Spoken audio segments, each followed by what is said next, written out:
नमस्कार, प्रश्नकाल देख रहे हैं आप। आपके साथ मैं हूं दीपक व्यास। देवली उनियारा विधानसभा उपचुनाव में निर्दलीय प्रत्याशी नरेश मीणा की ओर से एसडीएम को थप्पड़ मारने की घटना की हर कोई निंदा कर रहा है, लेकिन इस बीच अब कई पुरानी घटनाएं भी सामने आ रही हैं, जिसमें 2030 के विधानसभा चुनाव में नरेश मीणा की ओर से 12 जिले में भी प्रशासनिक अधिकारियों से बदतमीजी करने के आरोप लगे। उधर समरावता गांव में हुई घटना के बाद पुलिस और प्रशासन की कार्यशैली पर भी कुछ लोग सवाल उठा रहे हैं। कोई कह रहा है कि पुलिस ने इस घटना के बाद कार्रवाई में देरी कर दी, तो कोई प्रशासन पर सवाल खड़े कर रहा है। इस बीच किरोड़ी लाल मीणा भी आज गृह राज्य मंत्री जवाहर सिंह मेड़म से मुलाकात करने पहुंचे। ऐसे बात चर्चा प्रश्नकाल में इसी मुद्दे पर करेंगे कि क्या वाकई में ऐसे लोगों की सियासत में एंट्री होनी चाहिए? क्या ऐसे लोग समाज को, राज्य को, देश की जो स्थिति है उसकी दिशा है वो दे पाएंगे? चर्चा की शुरुआत करते हैं। हमारे साथ में दो खास मेहमान जुड़ चुके हैं। हमारे साथ में नरेंद्र कटारा जी जुड़ चुके हैं, जो कि प्रवक्ता हैं भारतीय जनता पार्टी के, साथ में नितिन सारस्वत जी, जो कि प्रवक्ता हैं कांग्रेस पार्टी के। आप दोनों का बहुत स्वागत है, नितिन जी, नरेंद्र जी। नरेंद्र कटारा जी, मैं आपसे चर्चा की शुरुआत आज करना चाहूँगा, क्योंकि आप सत्ता पक्ष से जुड़े हुए हैं। सरकार की तरफ से जो बात है वो आज आप रखेंगे, भारतीय जनता पार्टी की तरफ से बात रखेंगे। इस पूरी जो घटनाक्रम हुआ, इसको लेकर अब सवाल ये उठ रहे हैं कि सब पुलिस ने, प्रशासन ने कार्रवाई में देरी की, तो देरी आप मानते हैं कि यहाँ पर थोड़ी गलती हुई है पुलिस और प्रशासन से? दीपक जी, मैं आपके विषय पे आने से पहले 1 मिनट का समय लूँगा। जी बिल्कुल। सबसे पहले मैं आभार व्यक्त करूँगा उन सभी मीडिया कर्मियों का जो ऐसी विषम परिस्थितियों में भी, अनुकूल परिस्थितियों में तो ठीक है, विषम परिस्थितियों में कवरेज करते हैं और जनता की बात, अन्याय की बात, न्याय की बात लोगों तक पहुंचाते। चुनाव में आप लोगों ने जनता को जागरूक किया, सही और गलत को जनता के बीच पहुंचाया, इसके लिए आप सभी मीडिया कर्मियों का बहुत बहुत धन्यवाद। इसके साथ ही मैं चुनाव आयोग का धन्यवाद करना चाहूँगा कि उन्होंने अपनी जान जोखिम पर लगाकर मेहनत करके जनता के बीच गए और हर संभव प्रयास किया कि मतदान अच्छे से हो, अधिक से अधिक मतदान हो। इसके साथ ही मैं देवतुल्य जनता का भी आभार व्यक्त करना चाहूँगा जिन्होंने इस लोकतंत्र के पर्व में भाग लिया। इसके साथ मैं आपके विषय पर आता हूँ कि पुलिस ने देरी की, क्योंकि पुलिस प्रशासन उस समय चुनाव आयोग के अंडर में काम कर रहा था और चुनाव आयोग जब चुनाव कराता है, जैसा कि मैंने मीडिया पे देखा है, तो उनकी प्राथमिकता ये होती है कि शांतिपूर्वक चुनाव संपन्न हो। तो उस हिसाब से जब वो घटनाक्रम हुआ, उस समय चुनाव आयोग के जो दिशा निर्देश होंगे या वहाँ पे जो भी चुनाव आयोग का काम देख रहे होंगे, उन्होंने जो दिशा निर्देश दिए होंगे उसी के हिसाब से प्रशासन ने कार्रवाई की थी। और प्रशासन ने जो कार्रवाई की, उसको लगा जिस प्रकार से प्रशासन उनके बीच पहुंचा, उन्होंने गिरफ्तारी में जो भी समय दिया या कैसे गिरफ्तार करने की कोशिश की, मतलब उनका यह था कि मतदान तक व्यवस्था सारी बनी रहे, जनता अधिक से अधिक मतदान करे। इसका प्रयास मुझे लगता है चुनाव आयोग ने, प्रशासन ने किया था। देरी नहीं हुई मतलब, है ना? नहीं, मैं ये कहना चाह रहा हूँ कि अभी 23 तारीख तक आचार संहिता है और 13 तारीख को तो पूर्णतः हम चुनाव आयोग के तहत ही काम होता है। उस समय राजनीतिक दल का, सरकार का, विपक्ष का, पक्ष का कोई लेना देना नहीं होता, आप भी जानते हैं।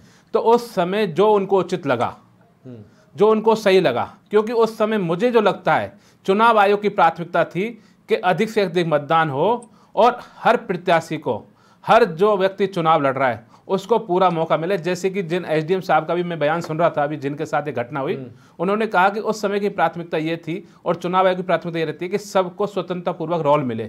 फिर भी ये घटना दुर्भाग्यपूर्ण घटना हुई, नहीं होना चाहिए था, बहुत गलत हुआ और लोकतंत्र में ऐसी चीज़ों के लिए कोई स्थान नहीं है। हम चाहते हैं कि ऐसे लोगों पर तुरंत कार्रवाई होनी चाहिए। लेकिन अब तो सरकार भी कह रही है साहब कि इस पूरे मामले की जाँच करवा ली जाएगी, जाँच करवा लेंगे।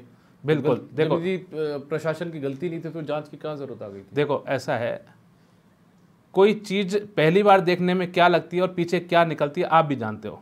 जांच में कोई बुराई नहीं है, जो सही होगा सही होगा, जो गलत होगा गलत होगा, न्याय होगा। कोई भी इनोसेंट व्यक्ति जिसने कोई भी षड्यंत्र नहीं किया, कुछ गलत नहीं किया, किसी के साथ अन्याय नहीं किया, जिसने कानून की अवहेलना नहीं की, जिसने कानून को नहीं तोड़ा, उसको दंड नहीं मिलेगा। और जिसने कानून तोड़ा है, जिसने न्याय को तोड़ा है, अन्याय किया है, जिसने कानून व्यवस्था को खराब किया है, वो अभी गिरफ्त में है तो, और नहीं है तो भी उन सबको दंडित किया जाएगा। ऐसा मैं आपको भरोसा दिलाता हूं। चलिए ठीक है। नितिन जी, इन्हें लगता है कि कोई देरी नहीं हुई, लेकिन अब देरी हुई, प्रशासन की कार्रवाई में कोताही बढ़ती, इस तरीके के सवाल तो अब हर कोई उठा रहा है। आप तो पहले से उठा रहे थे। देखिए दीपक जी, देखिए दीपक जी, कितनी एक विडंबना है कि साथी प्रवक्ता ऑफिशियल स्पोक्स पर्सन है बीजेपी के, लेकिन वो यहाँ आने से पहले जो राज्य के गृह मंत्री हैं और कैबिनेट मंत्री हैं उनकी प्रेस कॉन्फ्रेंस तक देख के नहीं आए, जिसके अंदर उन्होंने मल्टीपल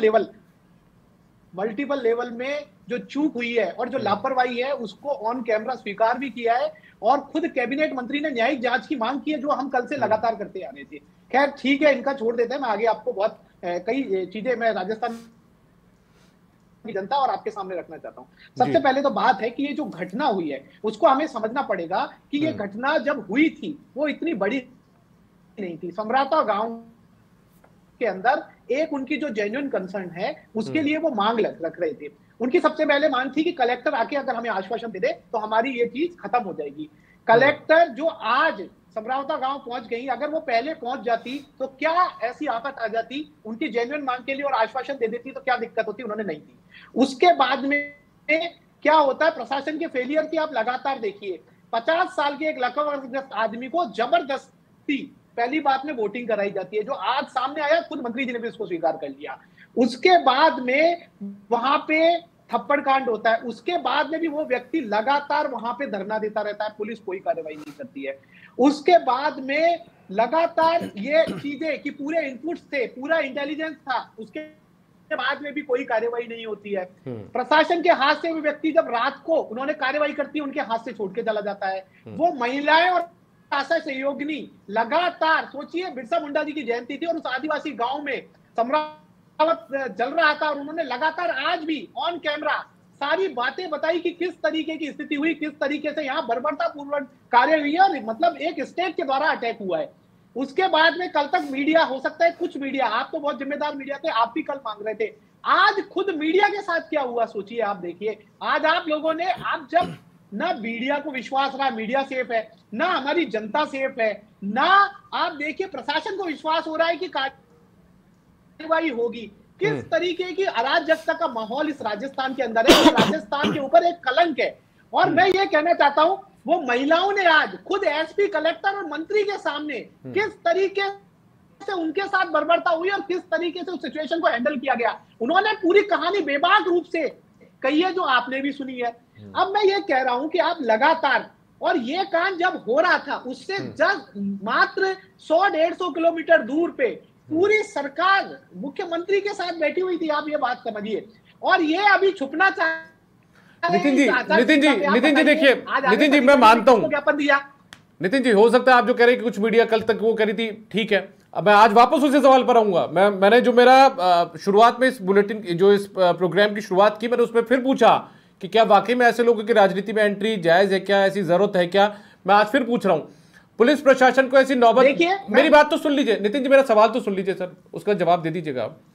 मैं ये कह रहा हूं कि पुलिस पर आरोप लग रहे हैं, प्रशासन पर आरोप लग रहे हैं कि उन्होंने बर्बरता की, लोगों के घर जला दिए, लोगों के साथ में उनके वाहन जला दिए, जो भी कुछ रहा हो। मैं पुलिस की कोई पैरवी करने के लिए नहीं आया हूं, ना कोई प्रशासन की पैरवी कर रहा, ना कोई सरकार की, भजनलाल सरकार की पैरवी करने के लिए आया। लेकिन मैं ये पूछ रहा हूं साहब, इसकी शुरुआत क्यों हुई? इसकी शुरुआत कहीं ना कहीं नरेश मीणा के उस उपद्रव से हुई ना। उसने भी तो अपने समर्थकों को लाकर यहां पर बरगलाने की कोशिश की होगी, उसने वहां पर ले जाकर लोगों के साथ में टायर जलवाए होंगे, उसने एक सुरक्षा कवच, एक घेरा बनवाया होगा खुद के समर्थकों का, बाहर से लाकर लोगों को, बारा से, झालावाड़ से, जहां जहां उसका अस्तित्व होगा, जहां के लोग उसे मसीहा मानते होंगे, कुछ मुट्ठी बंद लोग उसे मसीहा मानते होंगे, वहां से बुलवाया होगा उन लोगों को, तब जाकर साहब ऐसी स्थिति पैदा हुई होगी ना।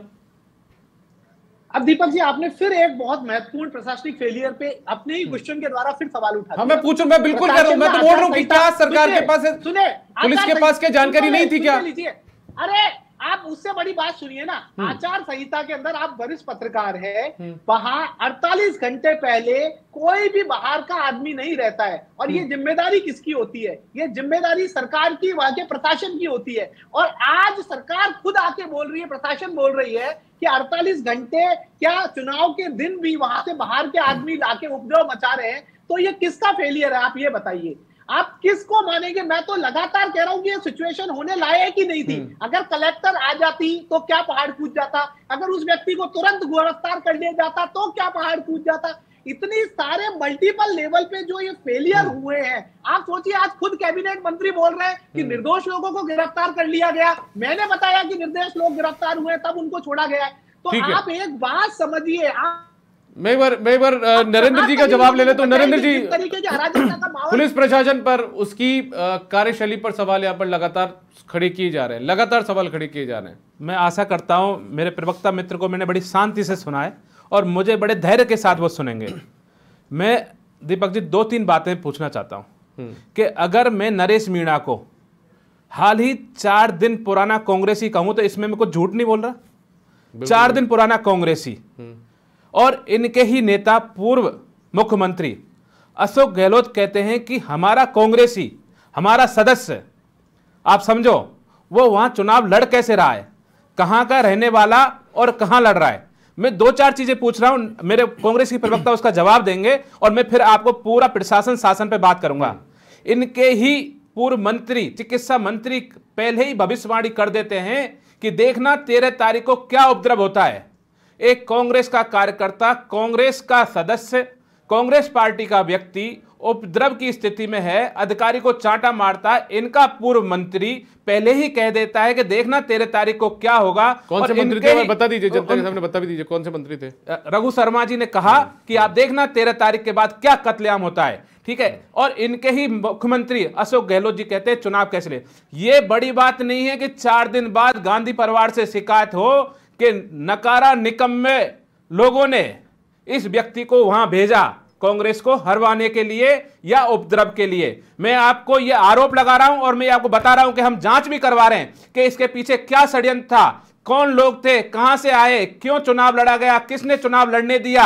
हमारा काम था इसको रोकना, हमने पूरा प्रयास किया। ये मेरे कांग्रेस के प्रवक्ता जिस भाषा में बात कर रहे हैं, क्या हम जनता में घुस जाएं? कोई तानाशाही है क्या? समझाइश होती है, शांति होती है, बात होती है।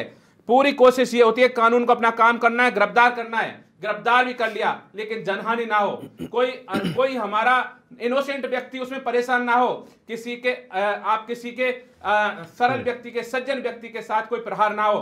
पूरा शांतिपूर्वक काम किया, गिरफ्तार कर लिया, न्यायालय में पेश कर दिया, 14 दिन की उनको जेल में भेज दिया। अब जांच होगी और जांच हम इसीलिए करा रहे हैं कि बाकी में इस षड्यंत्र के पीछे खेल क्या था, संभाल लिया प्रशासन ने, सब कुछ कर लिया। आज कलेक्टर भी वहां है, एसपी भी वहां है, कलेक्टर ने सबसे बात की है और मैंने तो मीडिया में बयान देखा है कि कलेक्टर ने कहा है कि 30 तारीख को एडीएम ने बात की थी और कहा था कि आचार संहिता के बाद आपकी बात को हम पहुंचाएंगे क्योंकि कोड ऑफ कंडक्ट में किसी डिमांड को हम आगे नहीं पहुंचा सकते, ठीक है। उसके साथ ही वहां पे एसडीएम जाते हैं, बात करते हैं। मैं ये कह रहा हूं कि इस प्रकार के षड्यंत्र का यह जवाब दें कि आपके पूर्व मंत्री ने किस बिहाफ पे कहा कि कत्लेआम होने वाला है, आपके लोगों ने उनको बिठाने की समझाइश क्यों नहीं की। वहां आपका आदमी 4 दिन पुराना कांग्रेसी ऐसे काम करता है तो आप लोगों की कोई जिम्मेदारी बनती है, नहीं बनती। और आपके मुख्यमंत्री खुद पूछ रहे हैं कि इसको वहां चुनाव लड़ने कैसे दिया गया, इसका मतलब किस आपके यहाँ पे धड़े बटे हुए हैं। देखो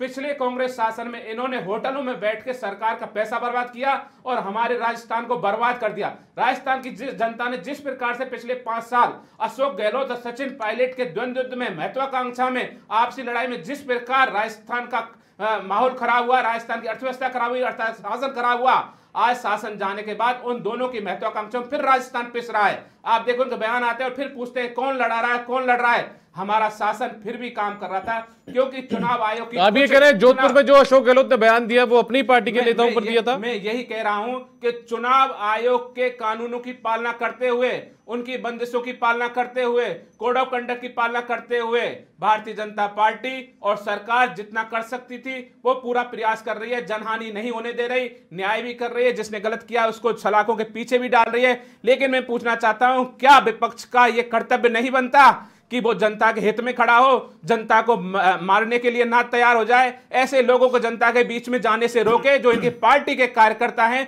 और जनता के बीच में जाके वहां का माहौल खराब करते हैं। ठीक है नितिन जी, कुल मिलाकर देखिए आप इनके ऊपर आरोप लगा रहे हैं, ये आपके ऊपर आरोप लगा रहे हैं कि ये तो पूरी स्क्रिप्ट पहले से तैयार थी, पूरी पटकथा आप लोगों ने पहले से लिख दी थी, रघु शर्मा जी का नाम इन्होंने ले दिया। देखिए दीपक जी, मैं इतनी ये संवेदनहीन सरकार है, सोचिए आज मैं इनसे ये कह रहा हूं कि इतने मल्टीपल लेवल पे प्रशासनिक फेलियर हुआ, मुझे जवाब दे। मैंने 3 क्वेश्चन पूछे दीपक जी, 3 क्वेश्चन, प्लीज बात सुन लेते। 3 क्वेश्चन नहीं, 3 क्वेश्चन बताते हैं कि तीनों के बयान का क्या मतलब है। सचिन पायलट का बयान आया है, अशोक गहलोत का बयान आया है, रघु शर्मा का बयान आया था। प्लीज तीन मुद्दों पे दो। नितिन जी जवाब दे रहे हैं, नितिन जी जवाब सुन लेंगे, बात बस दे देंगे, नितिन जी जवाब दे देंगे। बता दीजिए नितिन जी, आप अपनी बात रखिए। नितिन जी देखिए दीपक जी, कितनी बड़ी विडंबना है कि अगर किसी मंत्री से, मैं तो चलो अगर इनकी सारी बातें सत्य भी मान लेता हूं 1% पहले, तो मैंने ये कह रहा हूं कि पिछले एक साल पहले हमारी सरकार थी और 2 महीने हम होटल में रहे थे, इसलिए सौम्या झा जी ने उनकी बात नहीं सुनी। हमारी सरकार थी, हमारे मंत्री ने कहा, इसलिए उन्होंने जबरदस्ती लकवाग्रस्त आदमी को वोट दिलवा दिया। आशा सहयोगिनी को कहा कि तेरे को नौकरी से हटा दूंगा और उसके बाद में वोट दिला दिया। इसी कारण से नरेश मीणा जी को गिरफ्तार नहीं किया गया। इसी कारण के ऊपर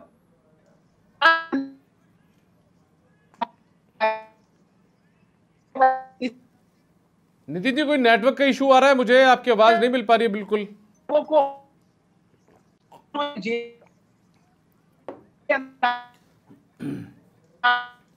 या इसी कारण बिरसा मुंडा के अंदर, बंडा जयंती जी के अंदर, बिरसा मुंडा जी जयंती के अंदर आदि कार्यवाही की। इसी कारण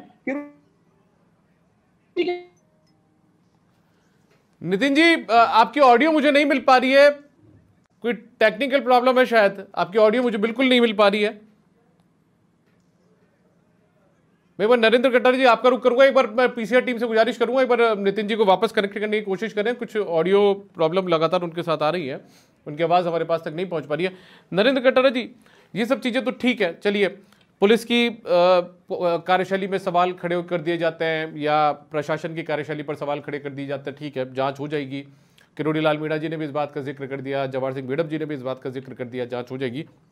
लेकिन मुझे ये तो बता दीजिए, क्योंकि आप भी उस एक युवा है, लगभग नरेश मीणा और आपकी उम्र भी लगभग बराबर सी होगी, लेकिन यूनिवर्सिटी में आप दोनों साथ रहे हैं, आप ये और बता रहे हैं। मुझे ये बताइए, क्या वाकई में ऐसे लोगों से उम्मीद की जाएगी कि ये देश की छवि सुधारेंगे या देश में एक स्वच्छ राजनीति की नई रवायत लिखेंगे, परंपरा लिखेंगे? हमारे सभी वरिष्ठ नेताओं ने और कार्यकर्ताओं ने, और मैं फिर आपके चैनल पे कह रहा हूँ, और विश्वविद्यालय के समय से मैं आपको बता रहा हूँ कि ऐसे लोगों का किसी भी राजनीति में, सार्वजनिक कार्यक्रमों में, जनता से जुड़े कार्यक्रमों में, सामाजिक सरोकारों में कहीं कोई स्थान नहीं है। भारत का स्वभाव दया का, प्रेम का, सम्मान का और स्नेह का है। यहाँ इस प्रकार के कांड कर देना, घटना कर देना या इस प्रकार से किसी चुनावी व्यवस्था में लगे हुए व्यक्ति पर हाथ उठाना, और मैं तो यहाँ तक कहता हूँ किसी सामान्य व्यक्ति पर भी हाथ उठाना या हिंसा करना या मारपीट करना बिल्कुल गलत है। इसके लिए हम घोर निंदा करते हैं, और मैं आपको फिर ये वादा करता हूँ कि पीछे क्या हुआ क्या नहीं हुआ, लेकिन इस वाले मामले में किसी प्रकार की कोताही नहीं बरती जाएगी। जो भी संवैधानिक रूप से, कानून रूप से जो भी सजा, जो भी न्याय हो पाएगा, वो न्याय सरकार करेगी, कानून करेगा। और न्यायालय ने देखो ना 14 दिन के लिए वहां पर भेज दिया है। इसलिए मेरा कहने का मतलब है कि इस प्रकार का काम, मांग रखने के बहुत सारे तरीके हैं। आप हड़ताल कीजिए, लोग इकट्ठे हो जाइए, चुनाव का बहिष्कार कीजिए, बहुत सारी चीजें सब लोगों ने की हैं, करनी चाहिए। 30 तारीख को गांव के लोगों ने मांग रखी, एडीएम साहब के पास मांग रखी। एडीएम साहब ने उनको कहा कि मैं चुनाव खत्म होने के बाद में इस मांग को आगे पहुंचा दूंगा। उनकी मांग वाजिब है और वाजिब मांग, लेकिन देखो आप कहां से, कांग्रेस सरकार उनको कहां से कहां जोड़ गई।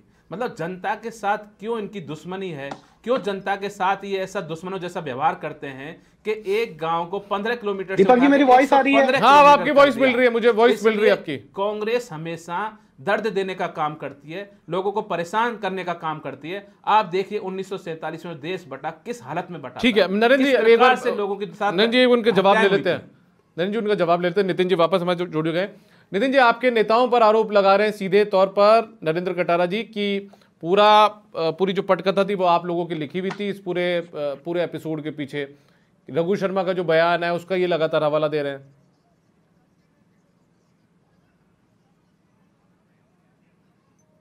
नितिन जी,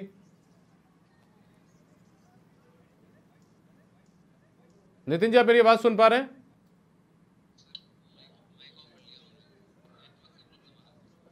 नितिन जी शायद आपने अपना माइक ऑफ किया हुआ है, म्यूट किया हुआ है।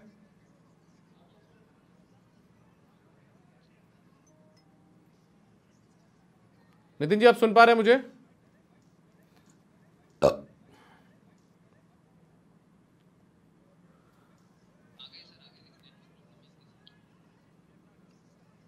नितिन जी आप मेरी बात सुन पा रहे हैं?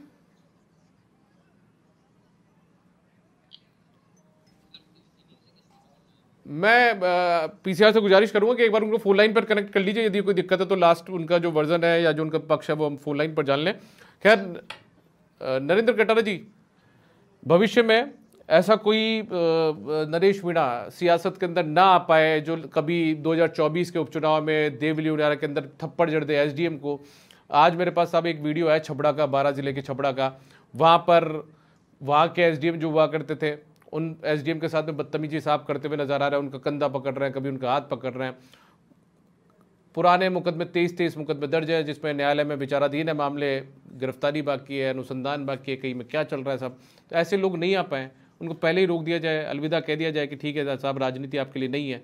उसके लिए कुछ कोशिश की जा सकती है क्या? तो भारतीय जनता पार्टी हमेशा बिल्कुल सुव्यवस्थित रूप से काम करती है, मान सम्मान में काम करती है और एक सज्जन व्यक्तित्व के साथ काम करती है। आप पिछले कार्यकाल में देखेंगे तो हमारे कुछ कार्यकर्ताओं ने कहीं कोई अधिकारियों के साथ कुछ ऐसा व्यवहार थोड़ा बहुत किया था तो हमने उनको पार्टी से सस्पेंड भी रखा था और बाहर का रास्ता भी दिखाया था। भारतीय जनता पार्टी में इस समय आपको कोई नेता या पदाधिकारी या कार्यकर्ता जनप्रतिनिधि नहीं मिलेगा जो अधिकारियों के साथ या किसी जनता के साथ भी दुर्व्यवहार से या ऐसी तीखी आवाज में बात करे। एक्चुअली संगठन अलग अलग है और राजनीतिक लोकतांत्रिक व्यवस्था में इसमें कांग्रेस जो है ऐसे ही लोगों को जो एक प्रकार से माहौल खराब करने का काम करते हैं, व्यवस्था खराब करने का काम करते हैं, बिगाड़ने का काम करते हैं, ऐसे लोगों को बढ़ावा देती है। इस प्रकार के बढ़ावे को कांग्रेस को रोकना चाहिए। ऐसे लोगों को राजनीति में आने से कांग्रेस को परहेज करना चाहिए। नितिन जी अब इतनी देर से आपकी आवाज नहीं मिल पा रही थी सर, मैं कोशिश कर रहा था फोन लाइन पर जोड़ूं आपको, लेकिन ठीक है अब आपकी आवाज मिल रही है मुझे, आप अपनी प्रतिक्रिया दीजिए सर।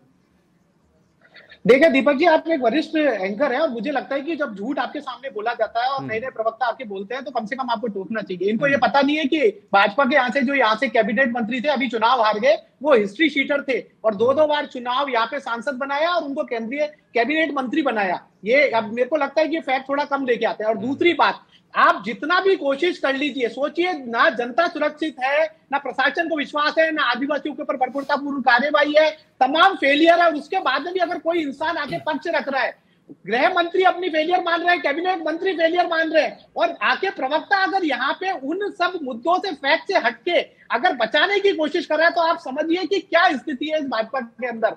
और जिस तरीके से जो कल घटना हुई है और आज मीडिया के ऊपर केंद्रीय कैबिनेट मंत्री के सामने अगर मीडिया कर्मी के ऊपर जानलेवा हमला हो जाता है तो इस प्रदेश के अंदर क्या स्थिति हो गई है। 15 दिन हो गए, अनीता चौधरी जी का पोस्टमार्टम नहीं हुआ है, 6 टुकड़े में उनका शव हो गया और अभी तक पता नहीं चला है कि ये किस कारण हुआ है, एग्जैक्ट कारण भी नहीं पहुंच पाया। ये अराजकता की स्थिति पूरे प्रदेश के अंदर है, इसीलिए ये घटनाएं लगातार होती जा रही है। और ये कह रहे थे नरेश मीणा जी पहली बात तो कांग्रेस से निष्कासित है, वो कई बार बीजेपी में भी जा चुके हैं और कांग्रेस भी जा चुके हैं, ये फैक्ट भी ये पढ़ के नहीं आए होंगे, इसलिए ये आधी बात यहाँ पे समझ के आ रहे हैं। और मैं ये कह रहा हूं अगर कोई व्यक्ति गलत है सही है, अगर गलत है सही है तब भी आप एक्सपोज कर रहे हो कि हमारा प्रशासन फेलियर है, वो नहीं रोक पा रहा है, उनके कहने से उस आदमी के व्यक्तित्व से इतनी बड़ी घटना हो जाती है और प्रशासन चूड़ियां पहन के बैठते रहता है, तो जरूरी थोड़ी है कि ये गद्दी, इस गद्दी पे बैठना जरूरी नहीं है। अगर आप जनता की सेफ्टी नहीं कर सकते, अगर महिलाओं बच्चों की सेफ्टी नहीं कर सकते, अगर लॉ एंड ऑर्डर सिचुएशन नहीं संभाल सकते, आप अगर प्रशासन अपनी कार्रवाई दुरुस्त नहीं कर सकता, मीडिया कर्मी को सुरक्षित नहीं कर सकता, तो जरूरी नहीं है इस गद्दी पे बैठना। राजस्थान की जनता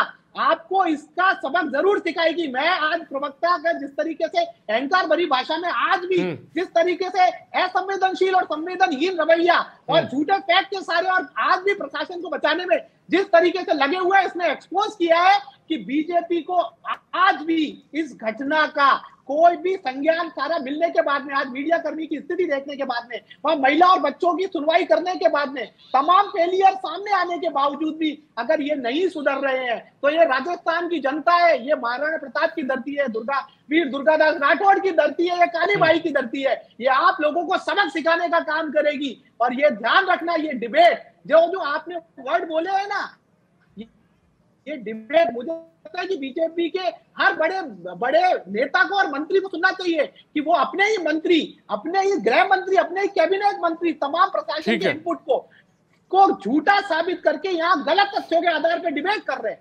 नरेंद्र कटारा जी, आपकी टिप्पणी, आखिरी टिप्पणी। मेरी टिप्पणी यह है, आप जांच से घबरा क्यों रहे हैं? ये कांग्रेसी जांच से घबरा क्यों रहे हैं?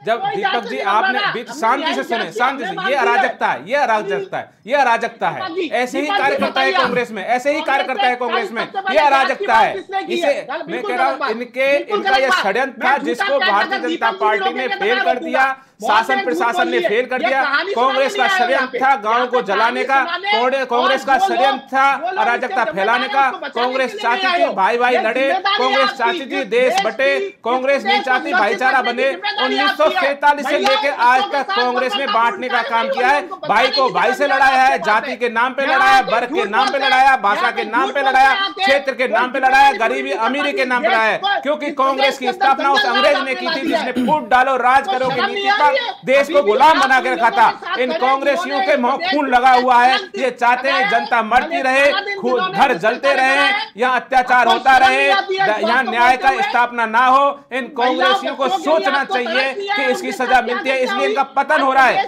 पूरे देश में जहां कांग्रेस राज करती थी आज मुट्ठी भर में बंद हो गई है, क्योंकि ये लोग नहीं चाहते कि यहाँ पे सुशासन रहे, जनता अच्छे से रहे, जनता कमाए, जनता की आय बढ़े, जनता समृद्धि की ओर बढ़े, जनता सोचे समझे, अखबार पढ़े, टीवी देखे। ये चाहते हैं जनता गरीब बनी रहे, परेशान रहे, जनता मरती रहे। ये कांग्रेस की नीति है। कटारा जी ठीक है, आप विपक्ष में नहीं हो, सत्ता पक्ष के अंदर हो, विपक्ष में नहीं। आपके षड्यंत्र को फेल कर दिया, जांच होगी, जांच में कांग्रेस ही निकलेंगे, कांग्रेस ही जांच में निकलेंगी। अभी दीपक जी ने बताया कि उसने पिछले चुनाव में हुड़दंग किया, तो आपने क्यों पार्टी से उसे नहीं निकाला? क्योंकि आप चाहते थे कि माहौल खराब रहे। फिर भी मैं कहता हूं कि शासन प्रशासन सरकार किसी भी जनता का वालवा नहीं होने देगी, किसी भी आम नागरिक को परेशान नहीं होने देगी, कोई भी आम नागरिक के साथ अन्याय नहीं होगा। जनता हमारी है, जनता ने हमको चुना है, जनता को भारतीय जनता पार्टी। ठीक है, मेरे पास वक्त की कमी है, मेरे पास वक्त की कमी है। नरेंद्र कटारा जी और नितिन सारस्वत जी, आप दोनों हमारे साथ जुड़े, ऐसे भी सफल नहीं होगा। ठीक है, नरेंद्र जी, नितिन जी, आप दोनों मेरे साथ जुड़े, बहुत शुक्रिया आपका इस डिबेट में हिस्सा लेने के लिए। लेकिन देखिए, बड़ा सवाल लगातार वही है, आज तीसरा दिन इस पूरी घटना को लेकर हो चुका है। 13 तारीख को ये पूरी घटना सामने आई थी। नरेश मीणा जो है उन्होंने थप्पड़ जड़ दिया था एक एसडीएम को। इससे पहले की तस्वीरें भी मेरे पास में कुछ वीडियो सामने आया, जिसके अंदर 12 के अंदर मेरी उन्होंने अभद्रता वहां पर एक प्रशासनिक अधिकारी से की थी। तो आखिर साहब ऐसी कौन सी मजबूरी है जिसके चलते सियासी दल ऐसे नेताओं को अपनी पार्टी के अंदर एंट्री देते हैं? उसके बाद में ये जो तस्वीर है वो सामने आती है। क्यों ना इस व्यवस्था को यहाँ पर बंद कर दिया जाए, ऐसे लोगों की, ऐसे नेताओं की एंट्री ही सियासत के अंदर बंद कर दी जाए। सोचना जनता को भी पड़ेगा, सोचना मुझे भी पड़ेगा, सोचना सियासी दलों को भी पड़ेगा। फिलहाल प्रश्नकाल पे इतना ही, इजाजत दीजिए।